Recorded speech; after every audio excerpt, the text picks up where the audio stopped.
Dapat daw maging alerto ang mga Pilipino sa Amerika dahil sa posibleng pagganti ng Iran sa pag-atake ng US. Nasa frontline ng balitang yan, Simon Gualvez. Dumaguntong ang malakas na pagsabog sa Israel nang magpaulan ng missile ang Iran. Pinuntirya nila ang research facilities, airport at mga command and control facilities ng Israel. Ayon sa Iranian media, 40 missile ang pinakawalan sa Israel. Ito ang naging aksyon ng Iran ilang oras matapos pasabugin ng Amerika ang kanilang tatlong pangunahing nuclear facility. Kabilang na ang Fordo nuclear program. Sa satellite image na ito, kitang halos mabura sa mapa ang naturang planta. Ayon sa Pentagon, ang headquarters ng Department of Defense ng Amerika, 125 bunker buster bombers ang umatake sa Iran. Tinawag nila itong Operation Midnight Hammer at itinuturing na pinakamalaking combat operation ng B-2 bomber sa kasaysayan ng Amerika. Ibinida rin ni US President Donald Trump ang ginawang pag-atake. Git niya, successful ang military operation at tuluyang na-wipe out ang mga nuclear sites doon.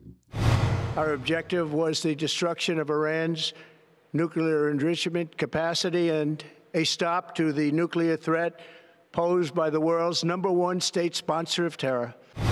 Pero ayon sa Iran, patunay ang pagsali ng Amerika sa giyera na sila ang sumusuporta sa mga pag-atake ng Israel.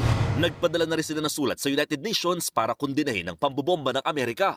Bukod dyan, iginit din ng kanilang gobyerno na mag-withdraw ng Iran sa Nuclear Non-Proliferation Treaty. Kasunduan ito na naglalayong pigilan ang pagkalat ng nuclear weapon at pagtataguyod ng mapayapang paggamit ng nuclear energy. Nagbigay naman ng suporta sa Israel at Amerika ang ilang kaalyadong bansa gaya ng Australia, United Kingdom, France, Japan at Saudi Arabia. Pero nanawagan silang idaan pa rin ito sa diplomasya. Habang ang North Korea at Russia parehong kinundina ang Amerika sa pagsawsaw sa gulo. Naka-heightened alert naman ang mga pulis sa Amerika matapos ang pag-atake. Lalo't nagbanta ang Iran na gaganti sila sa pambobomba. Sa ngayon, nanawagan si Philippine Ambassador to the US Jose Manuel Romualdez sa mga Pinoy sa Amerika na maging alerto kasunod ng pagsali ng Amerika sa giyera ng Israel at Iran. Nagbabalita mula sa frontline, Mon Gualvez, News 5.